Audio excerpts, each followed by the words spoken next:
찬양하며 나아가도록 하겠습니다. 찬양합시다. 내게로부터 눈을 들어 주를 보기 시작할 때 주의 일을 보겠네. 내 작은 마음 돌이키사 하늘을 꿈꾸게 하네. 주님을 볼 때 주님을 볼 때 고백합시다.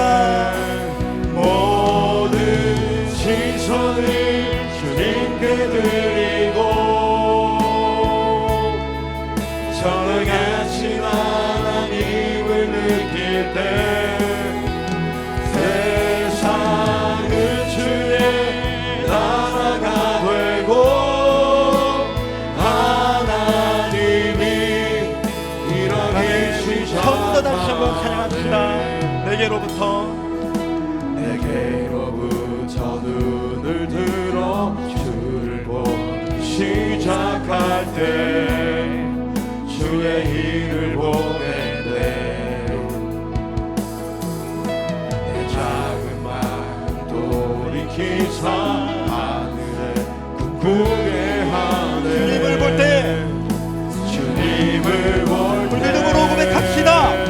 모든 시선을 주님께 드리고 전능하신 하나님을 느낄 때 세상은 주의 나라가 되고 하나님이 일하기 시작. 다시 한번 모든 시선을 주님께 드리고 전능하신 하나님을 느낄 때 전능하신 하나님을 느낄 때 세상은 주의 나라가 되고 하나님이 일하기 시작. 2절로 고백하며 찬양합시다. 성령이 나를 변화시켜 모든 둘은 사라질 때 주의 일을 보게 돼. 막대한 땅 가운데서 주님만 알게 되리. 다시 한번 처음부터 찬양합시다. 성령이 내 마음을 어루만지실 때 성령이 나를 만지시며 우리 안에 변화가 있는 줄 믿습니다. 주의 일을 보게 돼.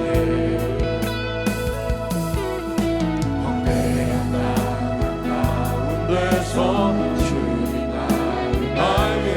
우리가 주님을 볼 때 주님을 아멘. 내 믿음을 다해서 모든 시선을 주님께 드리고 전능하신 하나님을 느낄 때 세상은 주의 나라가 되고 하나님이 일하기 시작. 모든 시선을 주님께 드리고 전능하신 하나님을 느낄 때 세상은 주의 나라가 되고 하나님이 우리 마지막으로 고백하며 나갑니다. 모든 시선을 주님께 드리고 전능하신 하나님을 느낄 때 세상은 주의 나라가 되고 하나님이 일하기 시작하네. 할렐루야. 우리가 주님을 바라볼 때 하나님이 우리의 삶 속에 일하시는 줄 믿습니다. 우리 시간 함께 환영하는 시간입니다. 우리 양옆에 한번 보실까요? 우리 여러분들 자녀들이 많이 와 있습니다. 우리 양옆에 있는 자녀들 보시면서 영유아부부터 또 청년까지 우리 시간 큰 소리로 박수 치면서 또 응원하도록 하겠습니다. 잘 오셨습니다. 너무 귀하십니다. 우리 중등부, 고등부, 유아부 또 유모차 타고 온 친구들, 청년들, 제가 알고 있기로 다음 주가 이제 어원한 시작되는 걸로 알고 있는데 빈자리를 또 다른 다음 세대 친구들이 채우기를 소원합니다. 이 시간 말씀 듣겠습니다. 오늘 말씀은 우리 교회 방송실 사역을 감당하시면서 또 젊은 부부를 섬기시는 김재성 목사님께서 오늘 말씀 전해 주시겠습니다. 말씀 제목은 상황을 넘어 하나님께로라는 제목으로 말씀 전하실 때 여러분 큰 은혜 받으시기 바랍니다. 나올 때 우리 격려의 박수 한번 주세요.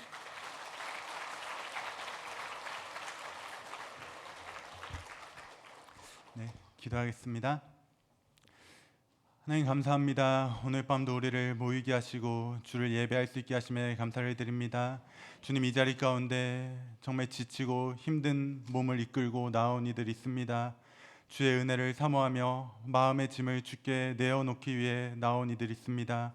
그들의 그 발걸음 주님 외면치 마시고 주의 넘치는 은혜 허락하여 주시고 그들의 그 무거운 짐이 가벼워지게 허락하여 주시고 특별히 말씀 가운데 주의 위로와 주의 뜻을 깨닫는 시간 되어질 수 있도록 아버지 허락하여 주시옵소서. 주께 예배하는 이 시간 우리의 지친 육체 가운데 새 힘을 주사 온전한 예배 주께 드리는 시간 되도록 허락하여 주시옵소서. 감사드리며 거룩하신 예수님 이름으로 기도합니다. 아멘. 네, 예전에 제가 본 유명한 책 중에 여러분 운수 좋은 날이라고 하는 유명한 책이 있습니다. 아마 읽어보신 분들 많으실 거라 생각되는데 그 책의 이야기를 보면 주인공은 김첨지라고 하는 인력거 꾼입니다. 예전에 우리 사회의 모습과 비슷하게 이 책에 있는 이 주인공도 재정적으로 넉넉하지 못한 상황 속에서 살아갑니다. 주인공인 이 김첨지도 너무 가난한 그런 상황이었고 단순히 가난할 뿐만 아니라 아내가 감기에 걸려 집에 누워 있습니다. 근데 여러분 너무 가난하다 보니 약은 고사하고 번듯한 밥을 차려 먹기도 어려워서 그 병이 나아지지를 않습니다. 그런 상황 속에서 어느 날 비가 많이 내리는 한 날 이 주인공에게 너무 좋은 날, 운수 좋은 날이 찾아옵니다. 이른 아침부터 손님이 오기 시작해요. 많은 돈을 벌게 되었고 또 이어서 또 다른 손님이 와서 또 많은 돈을 벌게 됩니다. 이 김첨지는 며칠 전부터 아내가 계속해서 먹고 싶다고 말했던 그 설렁탕을 이제 사갈 수 있다라는 그 생각과 또 어린 아들에게 이제 죽을 사다 줄 수 있겠구나라는 그 생각으로 기쁜 마음으로 이제 집에 돌아갈 준비를 합니다. 근데 여러분 계속해서 마음속에 걸리는 한마디가 있었습니다. 오늘 아침 집을 나오는데 아내가 말하는 겁니다. 제발 오늘만은 나가지 말아줘. 그 말이 김첨지에게 계속해서 생각이 나는 겁니다.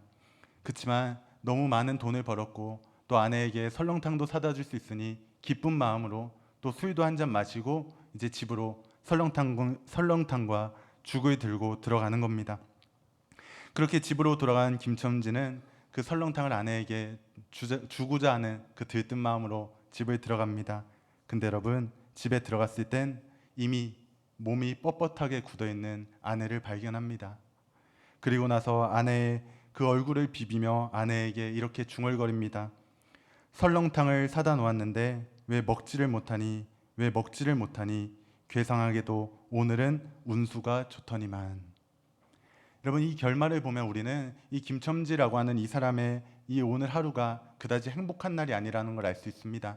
근데 여러분 이 결말을 모르는 이들이 단순히 이 운수 좋은 날이라고 하는 이 제목만 보고 또 단순히 김첨지가 돈을 많이 버는 그 상황만 본다면 이 날은 김첨지에게 있어서 최고의 날, 정말 운수 좋은 날이라고 생각하게 될 것입니다. 그러나 여러분 실제로는 그렇게 운수 좋은 날이 아니었다라는 것입니다. 사랑하는 여러분, 우리의 삶에도 참 이런 날들 많은 것 같습니다.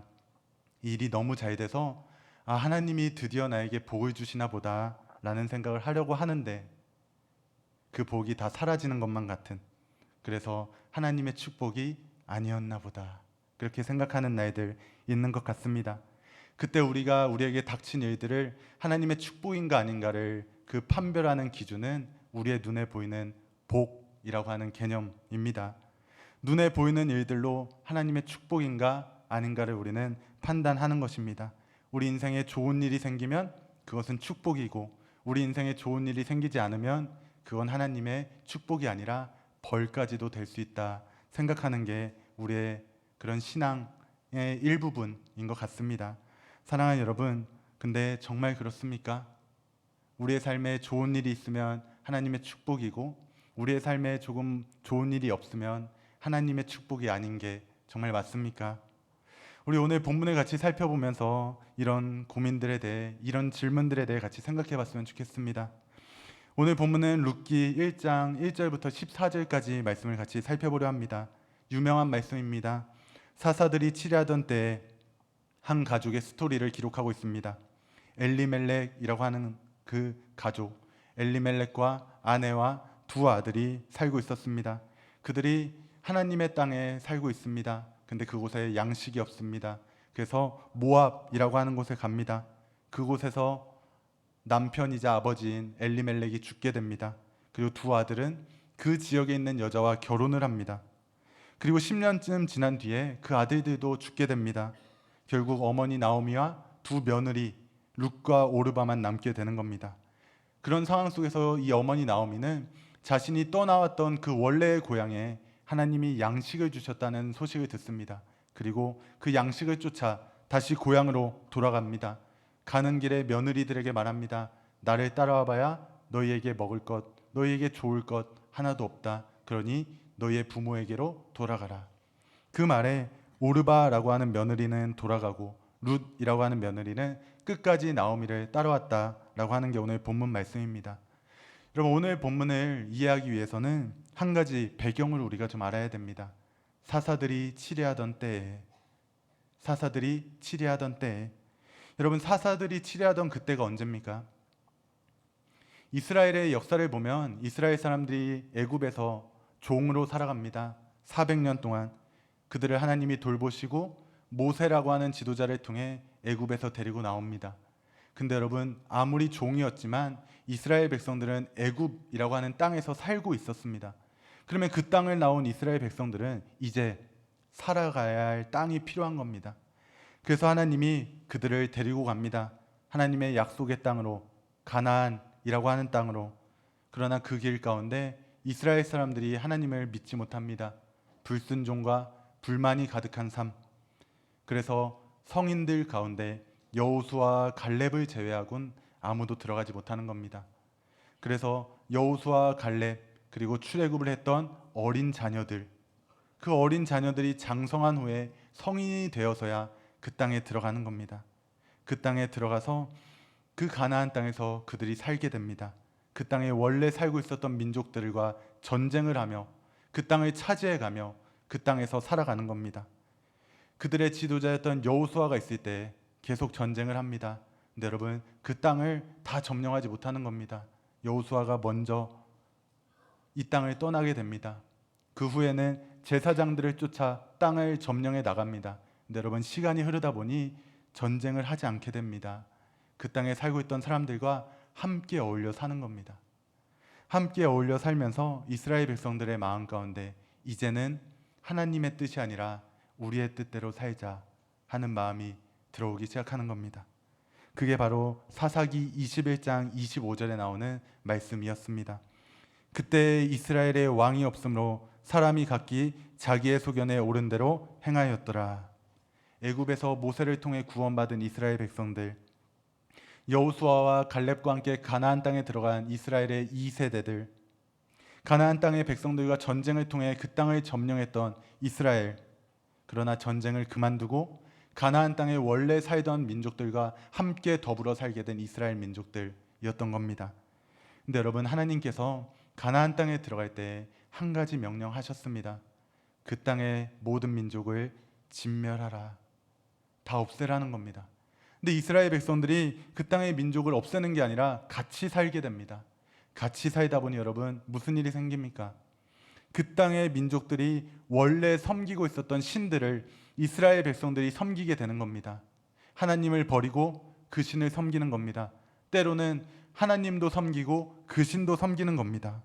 그러자 하나님께서 다른 민족으로 이스라엘 백성들을 벌을 주십니다. 그러면 이스라엘이 회개하고 돌아옵니다. 그러면 하나님은 그 회개하고 돌아온 이스라엘 백성들을 구원하기 위해 또 다른 지도자, 사사라고 하는 지도자를 보내주십니다. 그 과정이 계속 반복되는 게 우리 성경의 사사기의 말씀입니다. 그래서 여러분, 사사시대, 사사들이 치리하던 그때를 우리는 암흑기라고 부릅니다. 암흑기.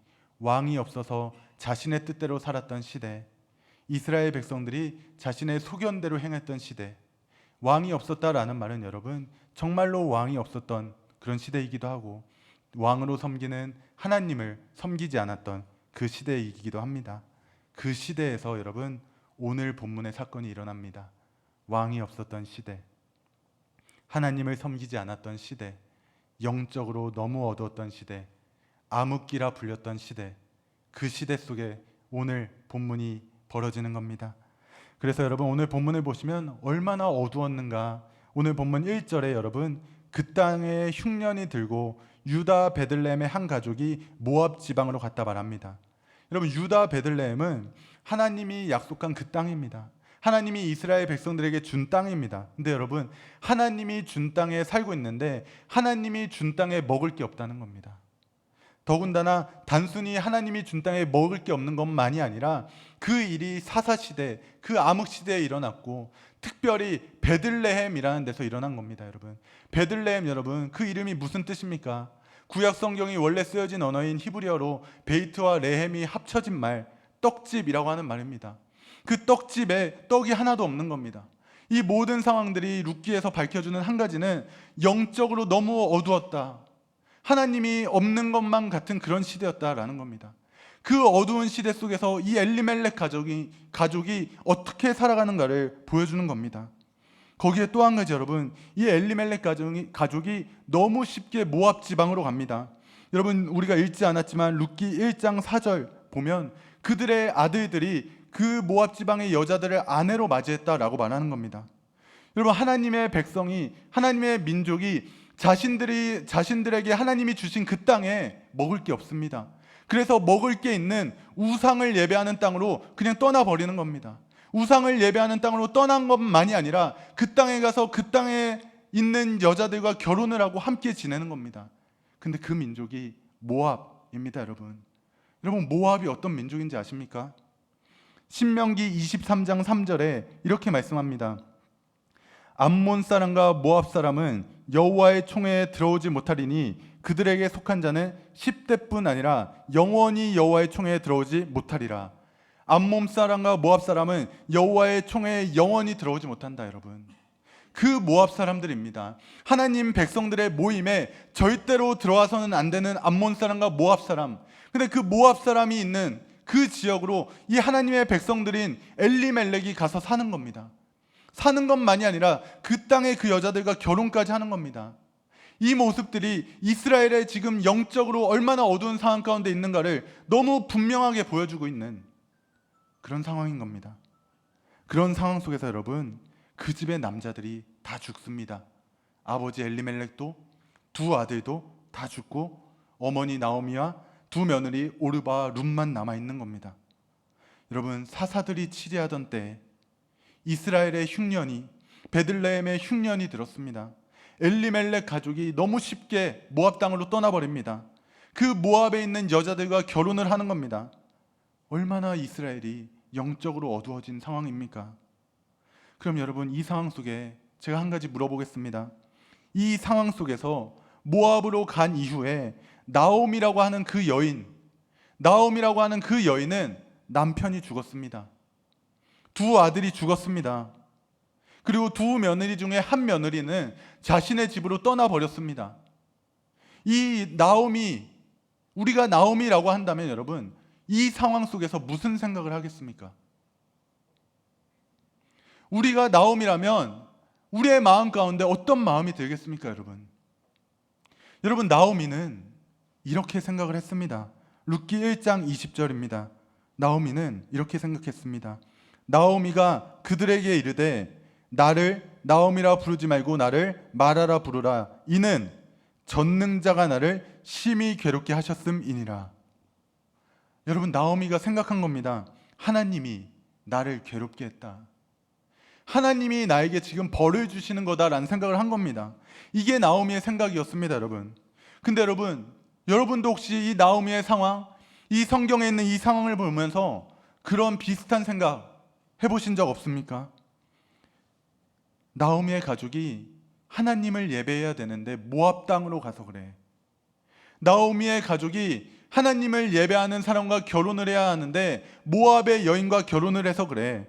그래서 남편도 죽은 거고, 그래서 두 아들도 죽은 거야. 그러니까 회개하고 다시 하나님 앞으로 돌아와야 하는 거야. 그런 생각 해보신 적 없습니까? 여러분, 정말 나오미에게 일어난 일이, 나오미의 가정에 일어난 이 일들이 하나님을 제대로 섬기지 않아서 받는 그 징벌이 맞습니까? 구약 성경엔 여러분, 물론 하나님을 제대로 섬기지 않을 때 하나님이 벌을 내리기도 합니다. 근데 여러분, 오늘 본문은 그 어디에서도 나오미의 가정에 일어난 그 모든 일들이 하나님의 벌이다 말하지 않습니다. 사랑하는 여러분, 이런 일들이 우리의 일상에도 너무 많습니다. 나에게 또는 누군가에게 조금 안 좋은 일이 생기면 하나님 잘 섬기지 않아서 그래. 하나님을 제대로 예배하지 않아서 그런 거야. 계속 주일에 빠지니까 그렇지. 여러분, 우리 주위에 이런 일들이 얼마나 많습니까?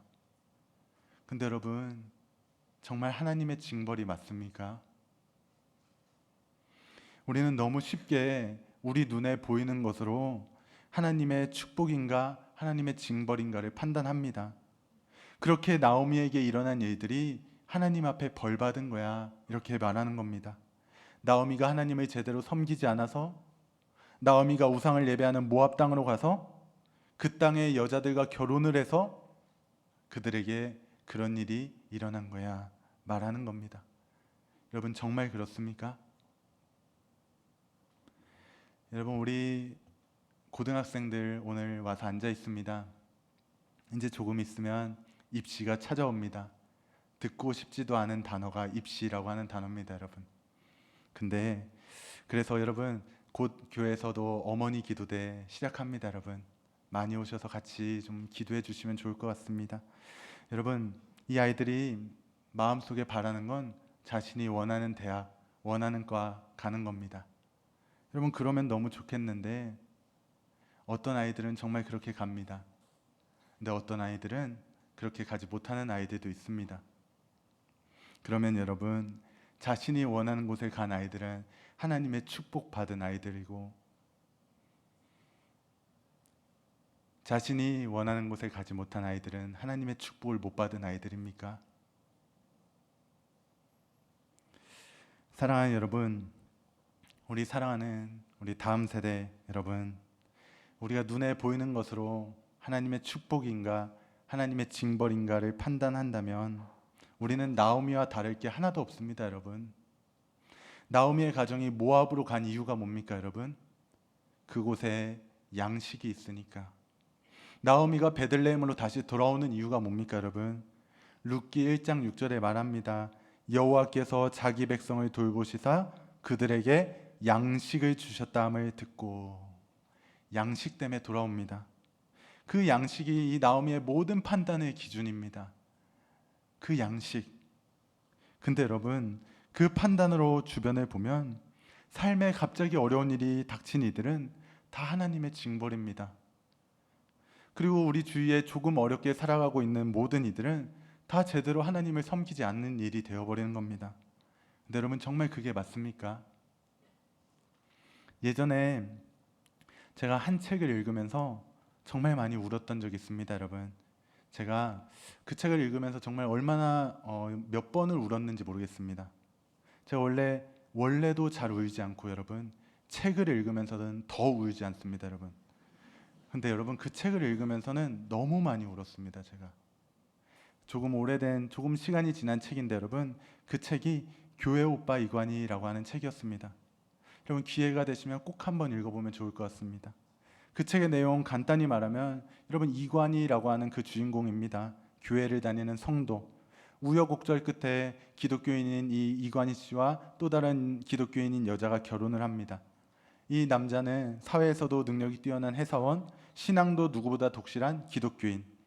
여러분, 둘이 결혼을 하고 3년 만에 너무 예쁜 딸을 낳고 행복이 시작됩니다. 근데 여러분, 출산 후에 한 달도 되지 않아서 이 남편인 이관희 씨가 대장암 사기 판정을 받는 겁니다. 그리고 얼마 지나지 않아서 결혼 후에 식물인간이었던 그 시아버지를 간호하면서 정말 몸과 마음이 다 지쳐버린 그 시어머니가 이 남편이 대장암 사기 판정이라는 소식을 듣고 마음이 완전히 무너져서 스스로 생을 마감합니다. 그리고 여기서 이 가족의 비극이 끝나지 않습니다. 얼마 지나지 않아서 이번에는 아내가 혈액암 사기 판정을 또 받습니다. 남편은 대장암 사기, 아내는 혈액암 사기, 시어머니는 스스로 생을 마감합니다. 그리고 아주 예쁜 딸이 그 가운데 있는 겁니다. 여러분, 이런 상황이라면, 이런 상황이 우리에게 닥치면 무슨 생각 먼저 하겠습니까? 근데 여러분, 놀라운 건 이들의 이런 상황을 어떻게 들었는지 방송국에서 이들을 취재하기 위해서 오는 겁니다. 이들을 취재하기 위해서 방송국에서 왔는데 이들이 어쩌면 우리의 삶이 다른 이들에게 희망을 줄지도 몰라, 그 생각으로 그 촬영을 시작합니다. 방송국에서 온 사람들은 기독교인이 아닌 겁니다. 근데 여러분, 이 책을 보면 그 방송국에 있는 사람들이 이들의 기독교인적인 삶을 그대로 방송에 내보냅니다. 그리고 기독교인이 아닌 이들이 기독교인인 이들의 삶을 존중하고 존경하기 시작합니다. 여러분, 그들이 왜 기독교인이 아닌 그들이 왜 기독교인인 그들의 삶을 존중하고 존경하고 또 방송에 그대로 내보냈는지 아십니까? 그건 여러분, 이 두 부부의 삶이 다른 사람들의 삶과 너무 다른 겁니다. 다른 사람들과 너무 다르게 그 극심한 고통 가운데서도 눈에 보이는 것이 아니라 눈에 보이지 않는 눈에 보이지 않는 신의 은혜를 찾는 것을 계속 가까이서 보는 겁니다. 분명히 절망하고 좌절하고 무너져야지 합당한데 이 사람들이 그러지 않는 겁니다. 그래서 그 방송국에서 온 사람들이 존경을 하기 시작합니다. 여러분, 그 책에 제가 몇 부분을 한번 읽어드리겠습니다. 어머니의 그 안타까운 소식을 접한 이 대장암 사기의 남편이 방 안에 들어갑니다. 어머니를 눕혀 눈을 감겨드린 후에 그 이미 세상을 떠난 그 어머니의 손을 잡고 여러분 이렇게 기도했다고 합니다. 주님께서 허락하신 암이라는 병도 축복으로 여기고 있습니다. 제 육과 영을 깨끗이 고치기 위함이라는 것도 알고 있습니다. 항암 치료로 온몸에 두드러기가 나고 머리카락이 다 빠지고 땅에서 머리를 들 수 없어도 제가 욥보다 더 강한 믿음으로 주님만을 사랑하는 제 마음은 절대 변하지 않을 겁니다. 그런데 주님, 제 첫 번째 기도 제목은 항상 제 병의 고침이 아니라 우리 엄마의 마음의 평안을 허락해 달라는 것이었는데 제 첫 번째 기도를 어찌 이렇게 응답하십니까? 주님, 저의 믿음을 시험하지 마세요. 어떤 환난이 닥쳐와도 제가 주님을 변함없이 사랑하겠습니다. 절대 주님을 배신하지 않겠습니다. 주님 사랑합니다. 주님 감사합니다. 그리고 시간이 흐릅니다, 여러분. 항암 치료를 잘 받아서 암이 거의 사라졌습니다. 그렇게 시간이 흘러서 암이 거의 사라졌다 판정을 받았는데 14개월이 지나고 재발 판정을 받습니다.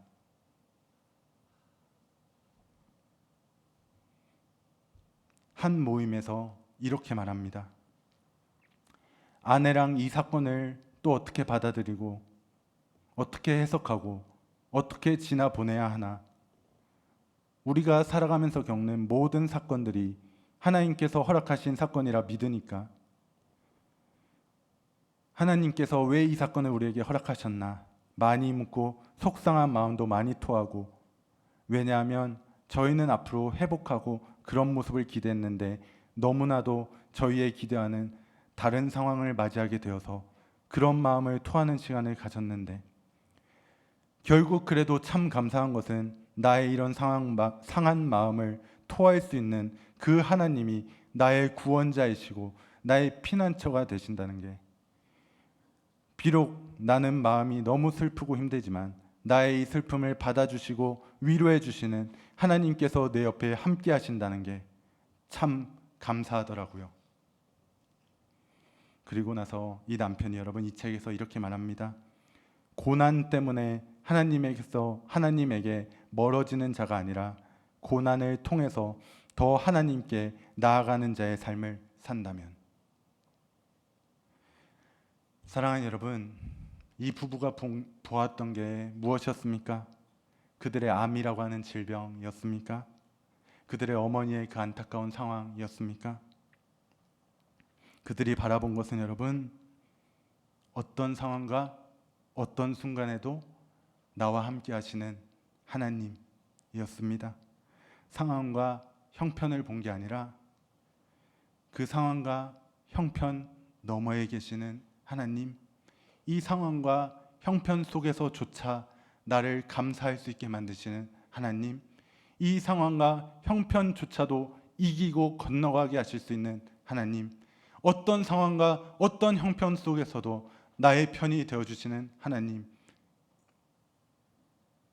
그 하나님 바라보았던 것입니다.